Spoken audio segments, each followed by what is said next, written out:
জামার সাইড ফাড়া, তাই না? এমন একটা ভেজালো জায়গা, যদি তুমি ঘের বেশি দাও তাহলে কিন্তু সেলাই করতে গেলে একটু ঝামেলা হয়।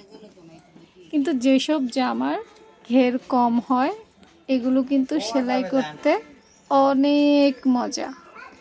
যেমন আজকের এই জামাটা অত বেশি ঘের দেওয়া হয়নি, আর তার উপরে সুতি মচমচে কাপড়, দেখো কত সুন্দরে সেলাই হয়ে যাচ্ছে।